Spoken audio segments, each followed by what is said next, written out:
trying to beat the next level of Angry Birds, to be honest. But in any event, we do. General Anderson was the national president here of the Sports Association when we first shifted to allowing somebody else, a cadet at the time, to stand up here and make this introduction into BBMC. And I'm still thankful for that opportunity. And I've had the pleasure for the last year, since I haven't been a cadet, to pass opportunity along to other sports cadets. And so while I might just be working at Angry Birds, there are sports cadets in this room who are working extremely hard in school and in various aspects of life. And one of them here this evening has the distinct pleasure of serving as the MC for this evening. Cadet Colonel John Brennan is the chair of the National Cadet Advisory Council and one of the most esteemed cadets in all of the country. I just got to know him a couple of years ago when I became a senior member and started becoming active in CAP again, when I went to encampment and saw this handsome young fellow being the vice commander and last year the cadet commander of the encampment and just commanding all the respect in the world. I just thought, what an incredible guy. He'll be a spots cadet soon. And sure enough, he is sitting there with his nice gold shoulder cord and NCAC and spots number something or other. And I'm just so happy to introduce him to you. But he's not just an incredible cadet, a great leader, full scholarship to the University of Maryland studying aerospace engineering, going to join the Air Force ROTC, all the incredible stuff. I'm also told he's an incredible, he does an incredible job acting in musicals. And I said, well, I'm looking forward to his performance on stage tonight because I just, I haven't been in a musical, and clearly I'm not doing the best job up here. I'm working on the stand-up routine. And, we haven't had a musical actor sort of spots cadet be up here yet, so we'll see what he has for us. Also, he apparently also has a word of the day that he likes to impart upon everybody. So I don't know what his word of the day is today, but hopefully he can indulge us all in his intellectual prowess. So without further ado, I'll turn the microphone over to the very able Cadet Colonel John Brennan. Well, thank you for that very kind word of introduction, Captain Green. You know how to make a guy blush. And no, I will not be performing any song and dance this evening, although I'll take requests at the end. So, good evening, ladies and gentlemen, and welcome to the Annual Sports Association Banquet. Before we begin this evening's proceedings, I would like to begin with the posting of the colors. So, ladies and gentlemen, please rise.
So this is our 10th annual Sports Association dinner, and the theme for this year is honoring Civil Air Patrol's 70th anniversary.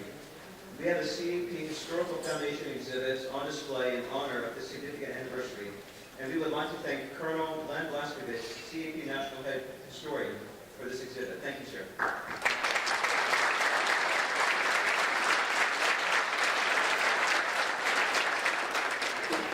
Tonight we are privileged by the presence of many honored and distinguished guests, and it is my pleasure to introduce them.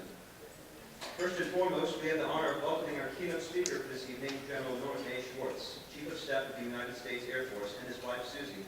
We look forward to hearing what you have to say this evening, sir.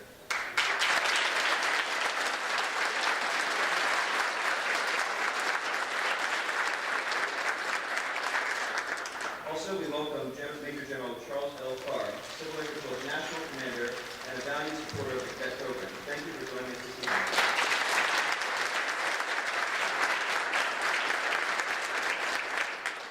Our host, the President of the Sports Association, Mr. Steve Austin, and his wife, Judy.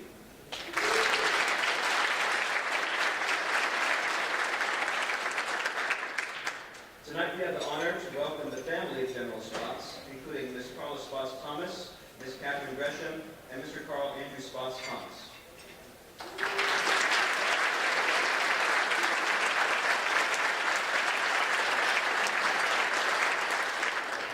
In addition, Mr. Daniel B. Ginsburg, Assistant Secretary of the Air Force for Manpower and Reserve Affairs, is with us this evening.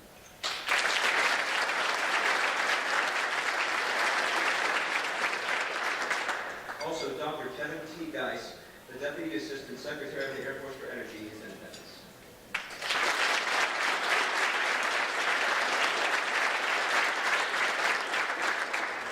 We welcome the Vice President of the Spots Association, Lieutenant General Ted Bowles, and his wife, Marcia.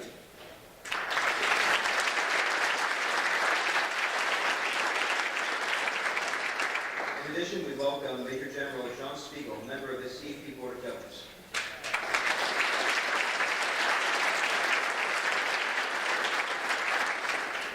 With us this evening, we also have Brigadier General Rich Anderson and his wife, Ruth.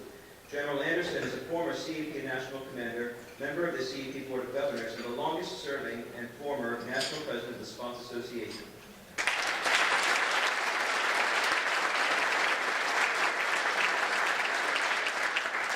They say he's been around for so long, he can remember when the Dead Sea was alive. Also with us tonight is Brigadier General Samuel H. DuPont, former National Commander and Chair of this National Advisory Committee.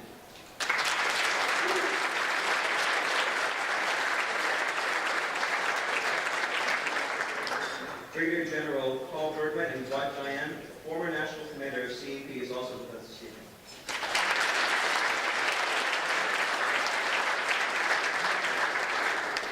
Boeing is a faithful sponsor of this event, and we thank Major General Jack Catton and his wife Jan, along with Colonel J.R. Robinson and his wife Jean, for joining us this evening.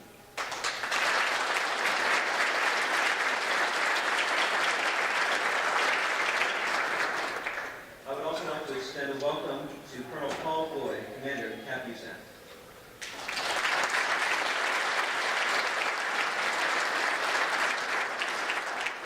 We would also like to welcome all the members of the Civil Air Patrol National Board who were able to dine with us this evening.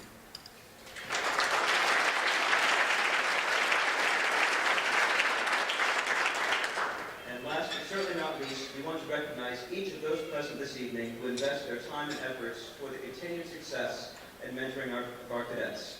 On behalf of all the cadets here and those who are still cadets at heart, we thank you.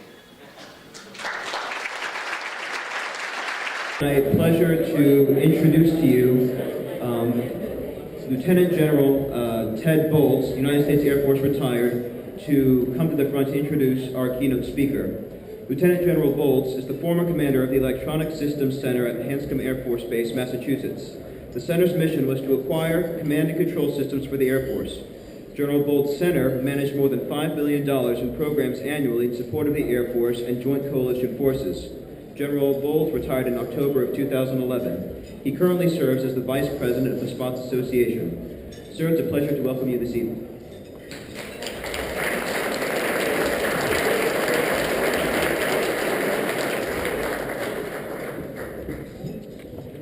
Well, thank you very much. I think I've been associated with this organization about half of its life, and I've attended half of these dinners, and this is the best turnout, bar none. And I think it's because I got to do this introduction that you all came, right? Exactly. Thank you, thank you. I've been instructed by my former boss, who I think still has a say in my retirement income, to keep this short. So,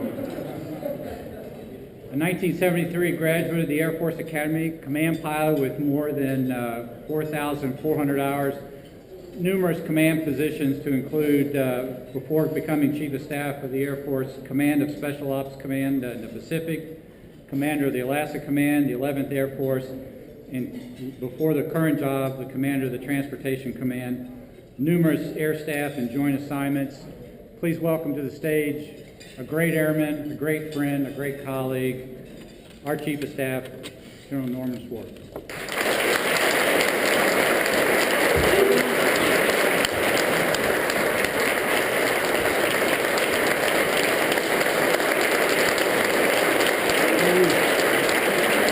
Hey, the way this works is if I do a halfway decent job, you maybe stand up and clap after the remarks. Ted, thank you for a mercifully brief introduction, and more importantly for this great opportunity at your behest to address this very distinguished audience of Spats family members, for sure, the Spats Association, Steve, and of course the men and women of Civil Air Patrol.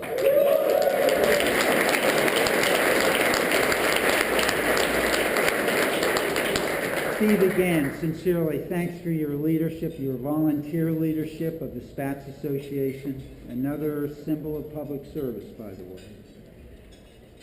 And Chuck and Don, we are grateful for your leadership of Civil Air Patrol as well. I'm pleased tonight to be with so many old friends. In fact, Sue, you weren't here, but an old Herbert pal was here, you know. I'm not sure where you went back to, but, you know, it's a great thing to be with old friends, with aviation enthusiasts, and of course, supporters from near and far.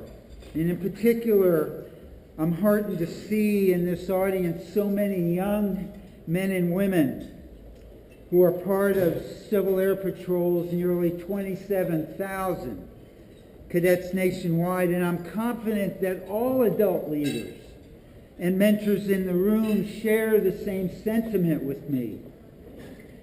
To our young and talented CAP cadets, I salute you for your commitment to character and leadership development, and to aviation and the aerospace field, and to the other key tenets of the CAP cadet program, like physical fitness and all-around wellness, including serving as examples of a healthy and drug-free lifestyle. The time is now, while you are in school, to prepare yourselves for the most possible productive future, and one that will make a difference in your communities and, of course, in your nation. How pleased I am to see that each one of you have taken the first steps toward committing yourself to some form of public service to our nation. And as you embark on a future that promises to be as fulfilling as you are committed to making it, realize that you are following in the footsteps of distinguished leaders and patriotic Americans who continue to serve our country with distinction in a variety of civilian and military positions. My friend, Lieutenant General Ted Bowles, is an exceptional example of a former Spots Award winner who went on to serve our Air Force and our nation with an illustrious 36-year career.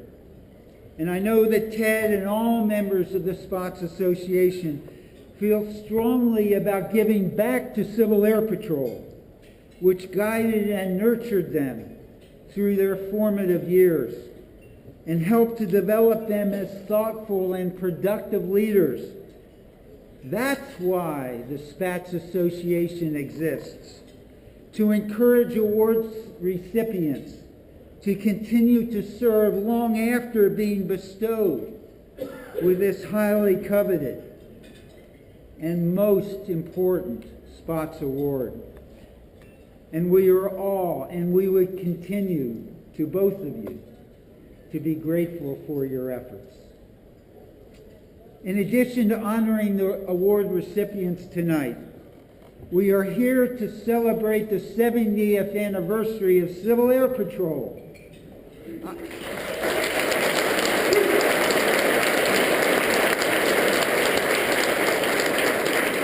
I salute the 61,000 volunteer members of CAP who across the nation provide day-to-day guidance, mentorship, and inspiration for nearly 27,000 cadets ages 12 to 20, and there's no Dead Sea Scrolls among them of Civil Air Patrol, and there ain't one here either, by the way. By engaging our young cadets in aerospace education, leadership, and character development, and other programs and opportunities, CAP inspires our nation's youth in many, many meaningful ways. We are thankful for CAP as an organization which since 1941 has served our nation faithfully as an Air Force partner in providing air power for civil support. From humble beginnings as flying Minutemen and sub-chasers in the World War II to flying in 2011 more than 100,000 hours, 74% of which were at Air Force request, in support of local, state, regional, and national level efforts. This venerated organization can be proud of its tremendous accomplishments. So on this 70th anniversary, we salute the Civil Air Patrol for its impressive history of effective utilization of aviation, such as U.S. disaster relief efforts across varied terrains and in dire conditions, including floods and hurricanes and tornadoes as recently as last night, wildfires, winter storms, and even a tsunami. We also reflect with gratitude the 54 lives that the Civil Air Patrol saved in search and rescue missions in that fiscal year 2011 alone. But Civil Air Patrol not only performs these and other vital functions for our country. Through emphasis on leadership and character development, physical fitness, and overall wellness, CAP exposes our youth to what it means to serve and to lead others to do the same.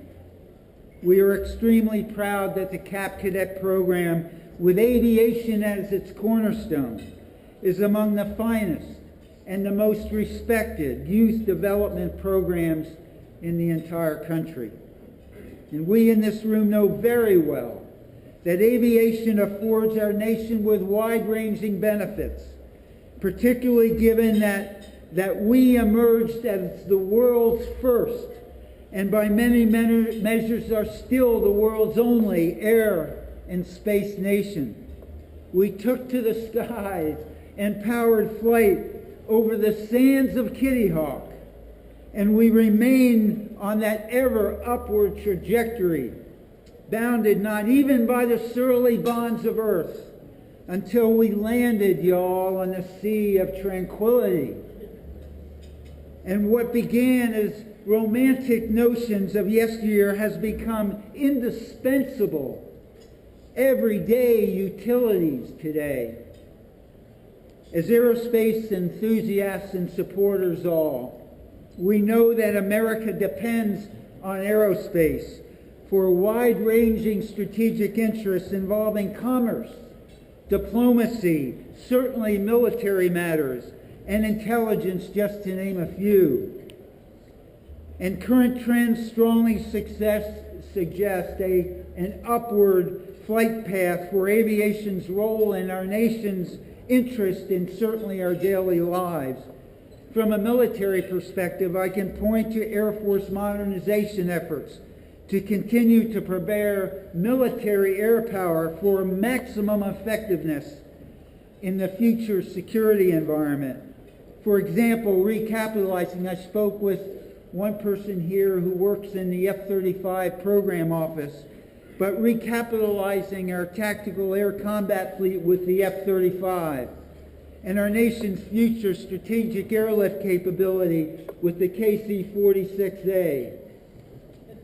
Perhaps some of you, our CAP cadets, will be directly involved in these programs someday. I am sure you will. And on the commercial and civil aviation front, the Federal Aviation Administration forecasts that system capacity and available seat miles which is an overall measure of aviation activity level, both domestically and internationally, will increase about 4.5% this year, and then is anticipated to grow at an average of about 3.5% through 2030. These handful of high-level facts, as well as many, many others, presages a continuing upward trend of aviation and air power's importance to our national interests.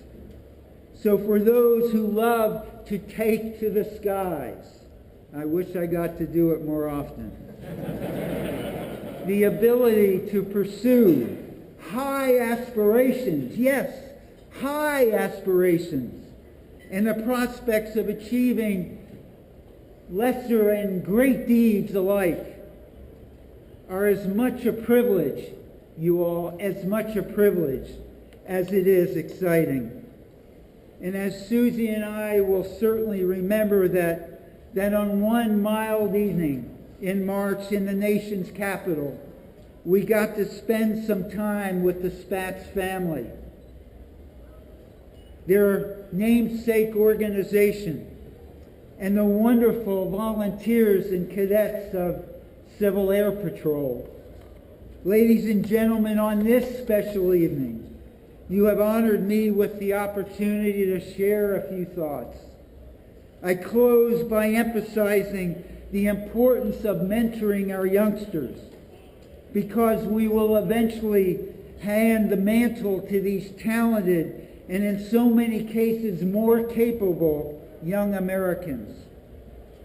The consequential deeds of our young men and women who currently serve will be followed by the accomplishments of many of the bright and talented cadets in this room and certainly elsewhere.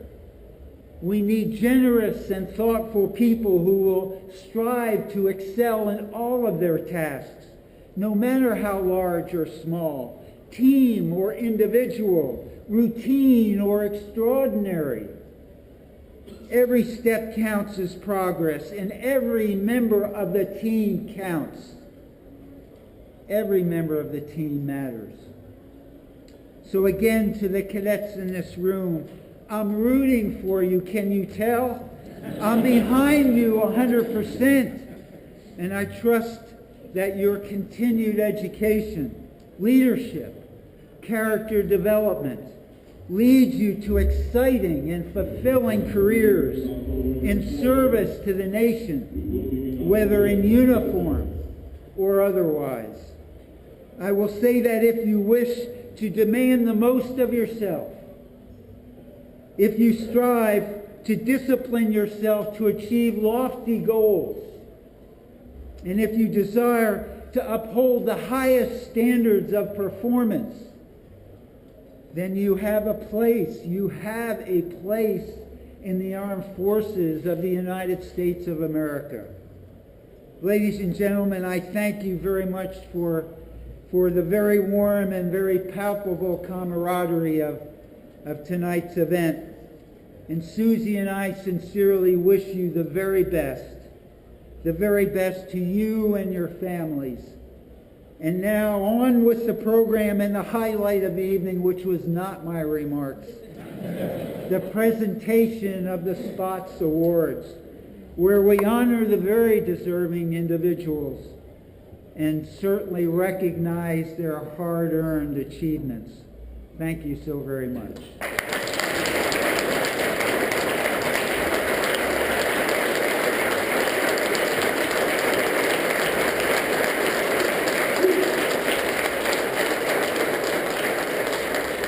Chief, thank you for those inspirational words. I can only roll back the clock many, many decades to think if I was a cadet and hear that, shoot, I'd be shooting for the Mars or Moon.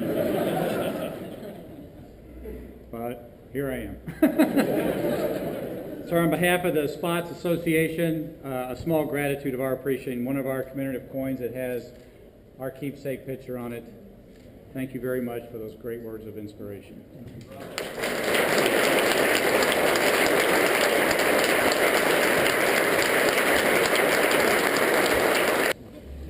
Thank you, General Schwartz, for that thought-provoking and inspiring presentation. We're grateful that you could join us this evening, sir. And it's encouraging to hear your support of the talented CAP cadets who will become the next generation of leaders. As all of you know, one of the most meaningful points in a CAP cadet's career is the presentation of the SPOT certificate. You may remember the thoughts going through your head as you received the certificate yourself. Anything from satisfaction to completing the cadet program to the realization that you were one step closer to the dark side. I mean, becoming a senior member. We are privileged tonight to watch 3 such presentations. Narrating the ceremony for us is Brigadier General Anderson. Sir, would you come forward?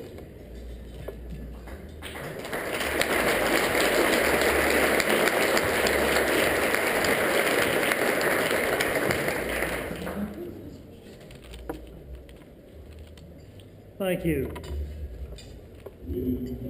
Tonight, we recognize the sustained superior achievements of a select group of young men and women who have earned the General Carl A. Spaatz Award and have distinguished themselves, their home units, and the United States Air Force Auxiliary. And tonight, they become part of a select group of less than 2,000 young Americans who have earned this award since its inception in 1964 and have been privileged since then to wear the triple diamonds of a cadet colonel in America's Air Force Auxiliary. The award recognizes what Jack Sorensen, the founder and father of the modern day cadet program called Dynamic Americans and Aerospace Leaders. It is presented in the name of General Carl Andrew Toohey Spaatz, the architect of modern American air power, commander of Strategic Army Air Forces in World War II, the first post-World War II Chief of Staff of the United States Air Force, and the first chairman of the Civil Air Patrol National Board, a position that has today become that of National Commander. Tonight we will honor 3 cadets, Cadet Colonel Dominique Litchford, Robert J. Olson, and Jason LaPrey on receipt of Spaatz Award numbers 1804, 1808, and 1806, respectively. And now, ladies and gentlemen, let us honor these young men and women by calling General Schwartz and General Carr to the stage to present the awards.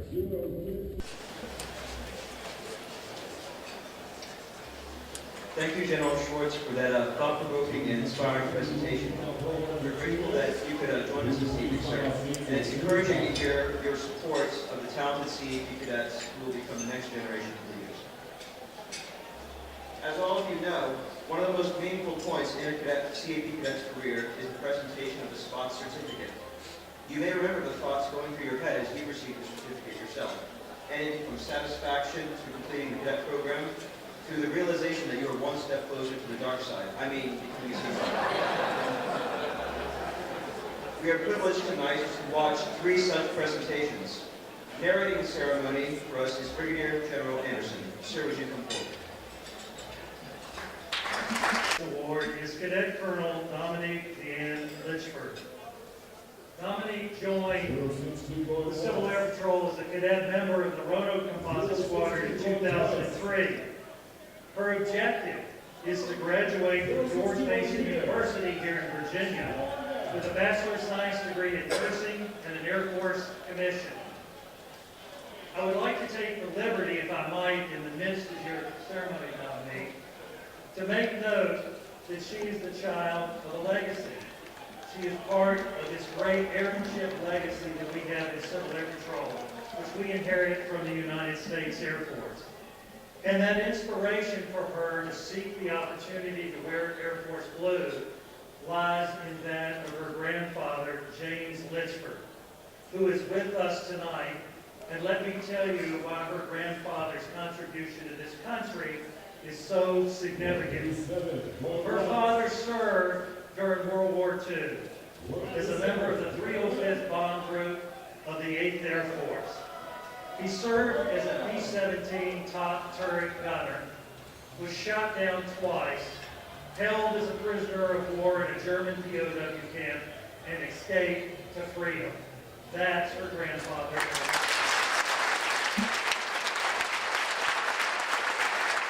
Tonight's General Carl A. Spots Award is Cadet Colonel Robert J. Olson. Would you please come to the stage?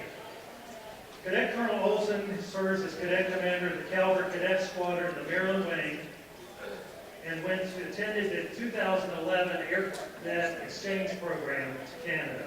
He is studying aerospace engineering at the University of Maryland and is currently a cadet at Air Force ROTC Detachment 330 and a candidate for the United States Air Force Commission. Tonight he is receiving Sponsor Award number 1806.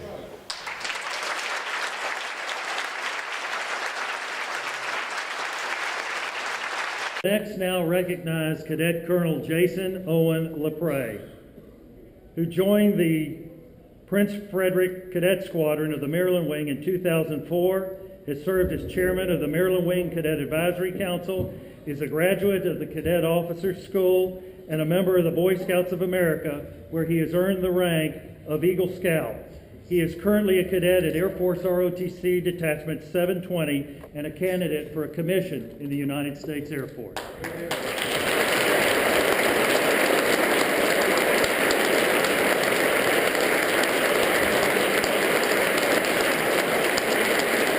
To offer some closing remarks and thanks to be given to the staff for tonight's event. But first, in case you were wondering, my word of the day is Lollapalooza, which I think accurately describes the events which have gone here tonight. So with that in mind, let me thank our excellent event staff, our careful, classy color guard, our super sensational spots sales staff, our rootin' tootin' registrars, our unbeatable ushers, and our amazing 8-bit camps. Let's give them a round of applause.